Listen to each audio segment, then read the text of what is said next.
Hello everyone, welcome to அவல் சுக்லவர். நான் உங்கள் பிரகாஷ். இன்றைக்கி இந்த காணொலியில் ஒரு முக்கிய இன்ஃபர்மேஷன், அதாவது ரேஷன் அட்டை சம்மந்தமாக தான் பார்க்க போகிறோம்.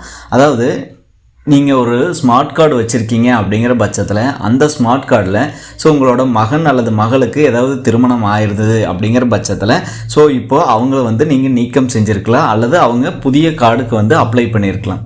அதன் அடிப்படையில் பார்த்தீங்க அப்படின்னா உங்களுக்கு ஆல்ரெடி பழைய பெயர்கள், அதாவது உங்களோட மகன் அல்லது மகளோட பெயர்கள் எல்லாமே இருக்கும். அது போக நீங்கள் வேறு ஏதாவது உங்களோட ஸ்மார்ட் கார்டில் அட்ரஸ் ஏதாவது சேஞ்ச் பண்ணியிருப்பீங்க. அதே மாதிரி ஸ்பெல்லிங், அதாவது உங்களோட பேரில் ஏதாவது திருத்தங்கள்லாம் மேற்கொண்டிருப்பீங்க. அப்படி மாற்றும் போது பார்த்தீங்க அப்படின்னா, அல்லது புதிதாக ஏதாவது உங்களோட குழந்தைகள் இந்த மாதிரி யாராவது ஒரு பேரை ஆட் பண்ணுறீங்க அப்படிங்கிற பட்சத்தில் கண்டிப்பாக உங்களுக்கு ஸ்மார்ட் கார்டு, அதாவது க்ரீன் கலர் கார்டில், அதாவது நீங்கள் வச்சுருக்கக்கூடிய அட்டையில் எந்த ஒரு மாற்றமே செஞ்சுருக்க மாட்டாங்க. நீங்கள் அதே பழைய கார்டு தான் வச்சு யூஸ் பண்ணிகிட்டு இருப்பீங்க.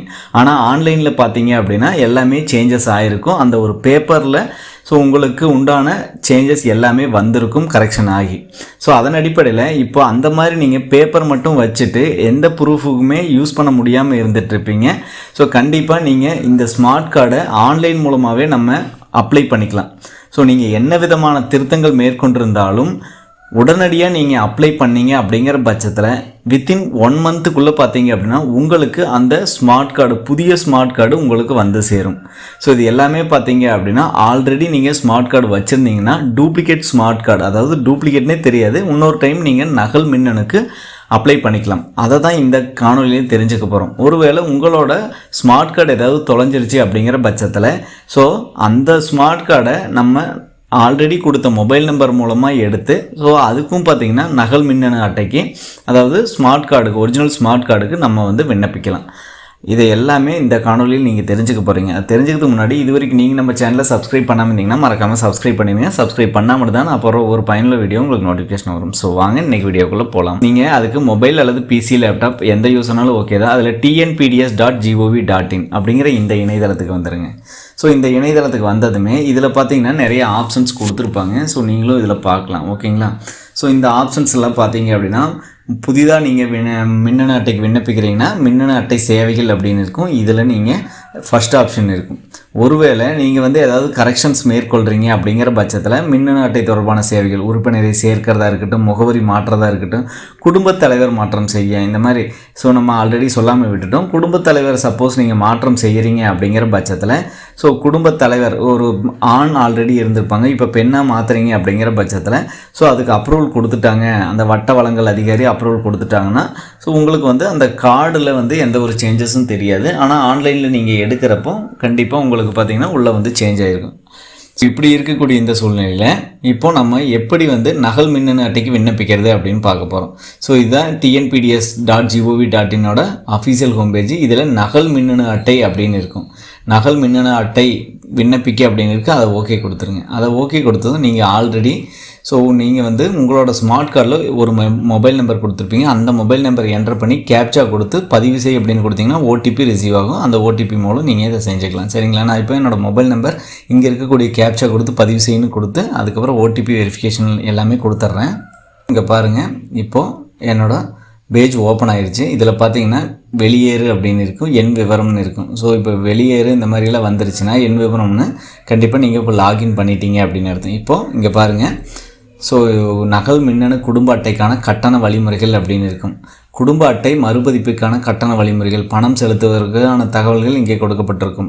டோட்டலாக பார்த்திங்கன்னா நீங்கள் செலுத்த வேண்டிய அமௌண்ட் அப்படின்னா 50 ரூபா நீங்கள் செலுத்தணும். குடும்ப அட்டை அச்சிட 20 ரூபா. அஞ்சல் மற்றும் இதர செலவுகள் அப்படிங்கிறது 30 ரூபா. டோட்டலாக பார்த்திங்கன்னா நீங்கள் 50 ரூபா இதுக்கு செலுத்த வேணும், ஓகேங்களா. இங்கே பிரகடனம் அப்படின்னு இருக்கும், உறுதிமொழி. அதை கொடுத்துட்டு நகல் குடும்ப அட்டையை அச்சிடும் செயல்முறை தொடர்பும்னு இருக்கும். அதை ஓகே கொடுத்துருங்க. உங்களோட குடும்ப அட்டை இதில் எல்லாமே டீட்டெயில்ஸ் எல்லாம் வந்திருக்கும், சரிங்களா. நீங்கள் இதை பார்த்துக்கலாம். குடும்பத் தலைவர் விவரங்கள் இதில் எல்லாமே பேர் எல்லாமே மாறி இருக்கான்னு நீங்கள் பார்த்துக்குங்க.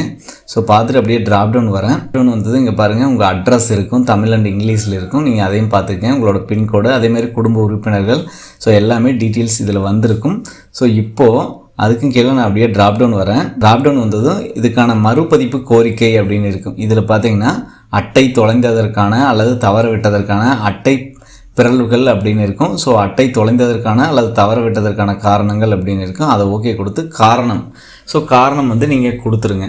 ஸோ காரணம் என்ன கொடுக்கணும் அப்படின்னா என்ன ரீசனோ அந்த ரீசன் அட்டை தொலைஞ்சிருச்சு அப்படின்னா நீங்கள் அந்த மாதிரி கொடுத்துக்கலாம். ஓகேங்களா? ஸோ நீங்கள் எதுனாலுமே இந்த ஆப்ஷன் கொடுத்துக்குங்க. அட்டை தொலைந்ததற்கான அல்லது தவற விட்டதற்கான காரணம்னு கொடுத்துட்டு தவற விட்டதற்கான காரணம் நீங்கள் என்ன ஒரு அப்டேட் பண்ணீங்க அப்படின்னாலும் புதிய கார்டுக்கு அதாவது புதிய நகல் அட்டைக்கு விண்ணப்பிக்கிறீங்க அப்படிங்கிற பட்சத்தில் கண்டிப்பாக இந்த ஆப்ஷன் கொடுத்து ஸோ வாட் எவர் நீங்கள் என்ன ரீசன் கொடுத்தீங்கனாலுமே கண்டிப்பாக அது வந்து ப்ராசஸ் பண்ணி உங்களுக்கு கார்டு வந்து அனுப்பிச்சிடுவாங்க. சரிங்களா? ஸோ அதாவது எந்த ஒரு பிரச்சனையும் இல்லை.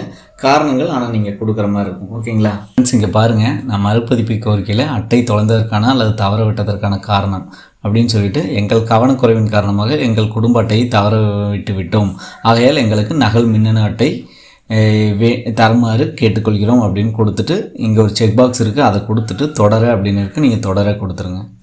ஸோ தொடர கொடுத்ததுக்கப்புறம் நீங்கள் வந்து 50 ரூபா பே பண்ணுற மாதிரி இருக்குன்னு ஆல்ரெடி சொல்லியிருந்தேன் பார்த்தீங்களா? அந்த மாதிரி 50 ரூபா நீங்கள் பே பண்ணணும். சரிங்களா? ஸோ அதுக்கு இங்கே வந்து பார்த்தீங்க அப்படின்னா கார்டு டீட்டெயில் இருக்கும் அல்லது யூபிஐ கூட நீங்கள் செலக்ட் பண்ணிக்கலாம். யூபிஐ செலக்ட் பண்ணது யூபிஐ QR அப்படின்னு இருக்கும், அதை நீங்கள் ஓகே கொடுத்துருங்க. அதை ஓகே கொடுத்துட்டு இங்கே பே நவ் அப்படின்னு இருக்கும், பே நவ் கொடுத்துருங்க. ஃப்ரெண்ட்ஸ் இங்கே பாருங்கள், நான் 50 ரூபா வந்து பே பண்ணிட்டேன். குடும்ப அட்டை மறுபதிப்பு கட்டண ஒப்புகை. உங்கள் கோரிக்கையான கட்டணம் 50 வெற்றிகரமாக பெறப்பட்டது. உங்கள் குடும்ப அட்டை மறுபதிப்பு கோரிக்கை எண் அப்படின்னு சொல்லிட்டு உங்களுக்கு ஒரு நம்பர் வந்திருக்கும். இந்த நம்பர் நீங்கள் சேவ் பண்ணி வச்சுக்கங்க. அப்படி இல்லை அப்படின்னா நீங்கள் ஆல்ரெடி ரிஜிஸ்டர் பண்ண மொபைல் நம்பருக்கு பார்த்தீங்க அப்படின்னா அது SMS-ஆகவே வந்திருக்கும். சரிங்களா?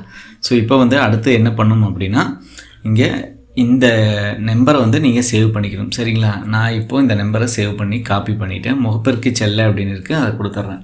ஸோ கொடுத்ததுக்கப்புறம் அப்படியே ட்ராப்டவுன் வரேன். ட்ராப்டவுன் வந்ததும் நகல் மின்னணு குடும்ப அட்டை விண்ணப்பத்தின் நிலை அப்படின்னு இருக்குது, அதை ஓகே கொடுத்துட்றேன்.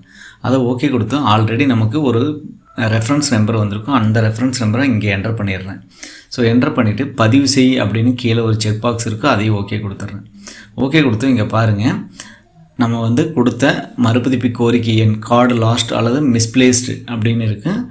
ஸோ இங்கே வந்து நமக்கான தேதி அதேமாதிரி குறிப்பு நம்பர் எல்லாமே வரும். இங்கே பாருங்கள், விண்ணப்பம் பதிவு செய்யப்பட்ட நிலை க்ரீன் கலரில் வந்துருச்சு. அடுத்து விண்ணப்பம் ஒப்புதல் அளிச்சிட்டாங்கன்னா ஸோ இங்கே அடுத்த க்ரீனில் வந்துடும். அச்சிடப்பட்டது அப்படின்னா அடுத்த க்ரீனில் வந்துடும். இப்படி வந்துருச்சுன்னா லாஸ்ட் க்ரீன் வந்துருச்சுன்னா உங்களுக்கு கார்டு டிஸ்பேச் ஆயிரும்.